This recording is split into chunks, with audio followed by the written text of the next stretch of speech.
Have a pleasant moment, everyone. We are now again in our logic handout, the critical mind. This is actually module number 5.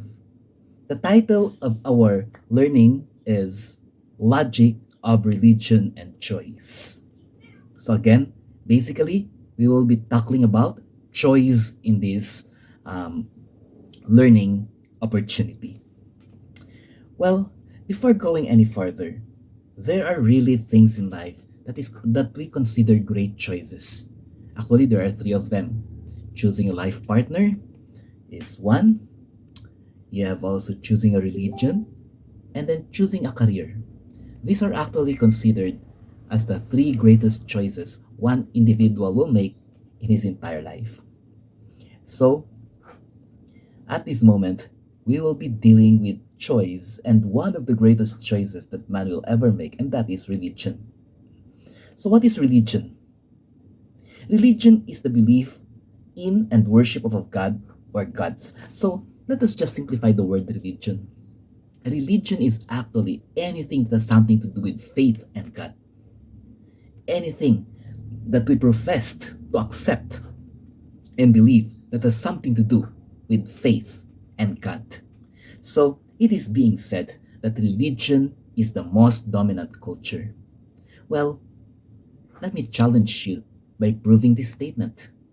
As Filipinos, we cannot even die for our country because we see it as useless. But for our religion, we sometimes die for it because we want the world to see our principles. This is not what I'm trying to say, that it is a dominant culture because people will do everything to protect it. So sometimes let us be more concerned with the religion of the person rather than with the culture of the person. That is in the context that religion is the strongest culture. Now, excuse me. Why? Well, what is in religion that logically affects man? So, what is the content of religion wherein man should really know because it affects his well being? Number one, religion defines our identity. Well, you already know today that there are some vocations, there are some careers, there are even some opportunities that some religion cannot take because of their belief. A very good example of that is Adventists cannot always accept responsibilities and work that will fall on a Saturday, especially if it is not what do you call this, an essential work, or one that is in the medical line, or one that can exist without taking away lives, even if it does not function on a Saturday. Second, religion defines what we stand for. Time will come, people will not ask your name anymore. They may not even ask your whereabouts. They just need to know if you belong to what religion. And then there goes the favors and the discrimination. That is how strong religion is, especially in the last days of our lives here on earth. Religion defines familial success. You know what? Sometimes, if your family is in a good position in a certain religion, chances are people will have higher respects for you, higher professional favor for you, um, higher sense of value for you. That is how religion plays, especially in determining the opportunities and the caste system of our denomination nowadays. So it's very sad. Sometimes it's not even fair, but that is reality and the reality that we need to face. Now, the next here is religion defines opportunity of work. Well, time will come that a mere religious conflict with your employer will mean the chance to get a good career. Well, this time is fast coming. Saturdays are already, or Sabbath days for the Adventists are already, what do you call this? A great culture to define the real people who believe in their faith. Then, religion someday will define our opportunity to live. Well, I sincerely believe in this. There will be a time wherein people who will not believe in the faith that the government wants, and for sure, Someday you will understand why the government will want Sunday to be the rest day and not Sabbath day. Because of this, this will even define the safety of our lives. So these are the reason, why religion should be taken care of by an individual, because it will greatly affect his well-being. These reasons I have just given you are some of the greatest reasons why a person cannot go away with religion. Now, going further, if we will look at the roundup of the religions in the world today, you still have Christianity as the highest in number. They have 33%. Then you have the Islam at 21%. Then you have the people who does not believe in religion at 15%, followed by the Hindu, Chinese traditional, Buddhism, other religion out there. So if you come to think of it, it's still Christianity and Muslim that dominates the religious world. But take note, there's a good percentage of people who until now does not believe in God. Well, most of them are actually, some of them are even in the professional fields.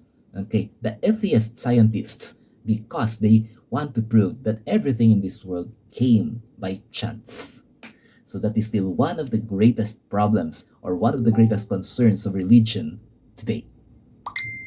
Now, the truth behind the logical dominance of religion, the fact remains that man has a name, but his name will not have any bearing unless he has influence. This is a very, very correct statement. Man has an address, but his house is immaterial when he has not even placed something to be marked in history. He has pictures, but that is useless without corresponding popularity. The reality remains that when man has a religion, it becomes his identity, his popularity, okay? His acceptability, and his existence. Well, you may just have heard this now, but believe me, you already immerse yourself into this kind of practice. Religion is always an identity, and that concept was born before us and will continue to be with us, and it will still meet us in the future. Our children will meet this in the future. That's why we have to be really careful, and we have to scrutinize the religion that we are including ourselves or we are choosing for ourselves. Now let us go to the next subtopic here, choice. Choice consists of the mental process of judging the merits of multiple options and selecting one of them. While a choice can be made between imagined options, often a choice is made between real options and followed by a corresponding action. What do we mean by this? Sometimes we give choices that are not existing, but the reality is we only need to choose from something that exists. Okay? So example, you can always marry an American, a Chinese, a Japanese, but the reality is the choices you have will be some of your classmates here in the Philippines, some of your close friends, some of your neighbors. That is the real choice when you are dealing with life partners. Well, you can recite all the creeds and all the races in the world, but that is imaginary in nature, unless otherwise you get the opportunity to be in an instance that it will be realistic. Most people having choices as a good thing, though a severely limited or artificially restricted choice can lead to discomfort with choosing and possibly an unsatisfactory outcome. Well, choice is not always made to make life beautiful. Choice is made because it is right. Okay? Right things does not always carry with it positivity. Sometimes right things needs to be an eye-opener for us. That is the essence of correct choice. So there are four different kinds of choices that we make every day. These are command choices, delegated choices, avoided choices, and I guess no-brainer choices. So when you say command choices, these are the choices made by a superior to the subordinate.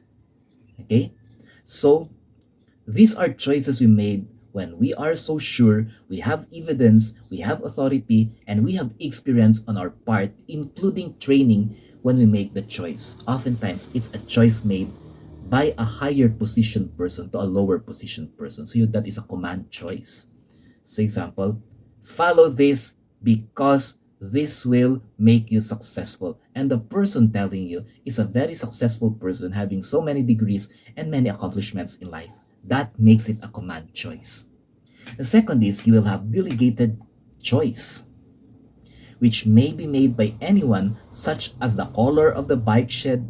Okay, okay, it can be delegated. So you may say something like, okay, I want the house to be painted, but I will be delegating it to you to scout for the best color, or to scout from the people around you, or to scout from our family what color will come out best. So you see here, there is already a consensus. There is already a possibility of sharing decisions because the person who is to make the decision delegated a choice or opened the opportunity for other people to be involved in the making of the decision. So this is what you call delegated choices. Third, you will have the avoided choices, where the outcome could be so severe that the choice should not be made. So when you say, do you want to decide for the life of your father who is now in the ICU? Okay, so the son said, Doc, I will not make a decision. Let us just wait for nature to take its course. Now, if you notice, the doctor here is trying to imply that the situation will not go better. There's a possibility of euthanasia or letting the suffering end. You have to make the decision. You cannot make the decision because you do not want to be blamed or you do not want to have moral issues regarding this. So this is now what you call avoided decisions. The decision or the choice not to make a choice is in itself a choice, and that is called an avoided choice. Okay?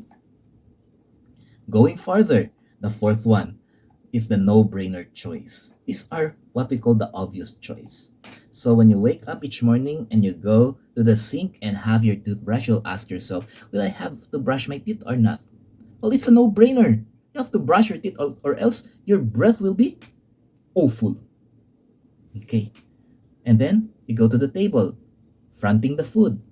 The food is so delicious. You ask yourself, I have a choice. Do I have to eat this food or not? Well, it's a no-brainer. You don't have to ask anymore. The food is so delicious. You need something for your body to use in your daily work. So eat that food. So no-brainer choices are actually choices we made that we do not have to scrutinize anymore because it is obviously needed and obviously correct. Okay. So earlier, I tried to mention to you three of the greatest choices of humans in life. However, in this handout, I pointed five. So what are the five greatest choices of humans? Number one, the choice of who to have as a life partner. Well, yes, it's a hard choice. Sometimes these are choices that are meddled in by society, meddled in by the family, meddled in by the financial capability, meddled in by distance, meddled in by almost everything. But at the end of the day, it's a choice that you have to make. Second, choice of religious affiliation. In this choice, you will have a lot of discrimination, a lot of proving, a lot of criticism, a lot of things to have evidence with. It's a choice that you need to prove, that you need to live, that you need to let others see that you are actually fulfilling. Number three, choice of a profession. Well, today, most of the children who are going to college follow what their parents want because the parents illogically try to tell them that I am the one spending for you. I know what the real world needs because I am your parent. I will not decide something wrong for you. The problem here is your child will live in the next generation, not now. If you are trying to let them see the problem now, they will not solve their problem in the next generation. The next generation will always be about what they want and what they aimed and dreamed their life to be. Sometimes we have to respect this, even if it is hard. Number four, choice of delegating your freedom of choice. Sometimes there are choices that curtails your independence. Example, if you choose to do bad, you will be imprisoned. That is a choice of delegating your freedom of choice. If you choose to disobey the rule, then penalty will catch up with you. It's a choice of delegating your freedom because you know the result. And lastly, the choice to forgive. One of the hardest, really. It's easier to do something wrong, but to ask forgiveness, pride will stop you along the way. Position, possession, profession, prejudice, and power will stand along the way because it will lessen your personal worth as you conceive it if you will ask forgiveness. However, if you'll study deeper, people who knows how to ask forgiveness, people who choose to forgive are the more mature and actually sensible, logical people. Now, in our society, there are actually some things that are considered for choices. There are two that I can see. You always ask, is my choice based on research? Secondly, is my choice based on science? If these two things coincide, most likely you will decide to make the choice. But that is not all. Number three, is the choice more beneficial and less destructive? Number four, is the choice something that was already proven to have given successful points or experiential capabilities? And number five, is the choice godly and moral and not violating the Bible? So qualify the choice that you made with these 5 points. Research based, scientific based, more benefit than destruction, experientially proven, and then morally and godly viable through the Bible. Well, that is our discussion for choice.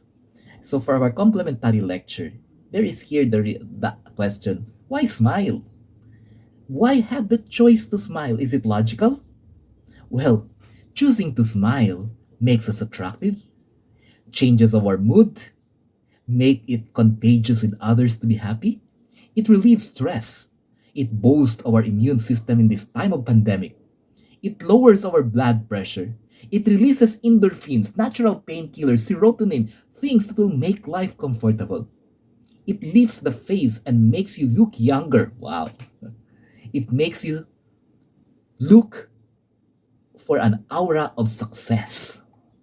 And it helps you stay positive. So choose to smile. The choice is yours, but if you choose to smile, you will have these 10 advantages with you. Now, last year, we have the choice of quasi experimentalism. Well, today, man seemed to be the center of experimentation. There are things in life, example the vaccination, wherein it was not yet completed in laboratory studies, yet it is already imposed to man. Don't get me wrong, I am not anti-vaccination. I have actually vaccination during my birth. I have BCG, DPT, OPV, and all of this required vaccination. However, what I'm trying to say is I have these vaccinations because they are already proven by science, surpassed all the levels of studies, and was and is already proclaimed by the World Health Organization and all the health agencies as practicable and usable. What am I against is for humans to be used in quasi experimentalism to be injected with um, vaccination that may not have even finished third or fourth degree of studies. Well, we have heard a lot of this already, but my point of contention is life should not be studied. Life should not be experimented. Life should not be put to balance in order for others to see what to learn from it. Life should be respected. It should not be subjected to quasi experimentalism. When life is involved, it should right away go to the decision of protecting life rather than putting life in danger. Remember, every experiment that will benefit man will be a welcome modernization, but every experiment that will hurt man along the way, whether direct or indirect, should not be permitted. Quasi experiments are to be the substitutes, but they are not to be the gods. Remember, man is a sacred being. Treat man with divine sacredness. So, the act of letting others experiment your body is still a choice. Well, we have finished already our handouts on choice and religion. I hope and pray that you have learned again from these topics that we are tackling in logic. So once again, this is Mentor Noy Gonzaga, and I'm hoping that you will learn more logical points in the Academia Gonzaga system. Have a great moment, everyone.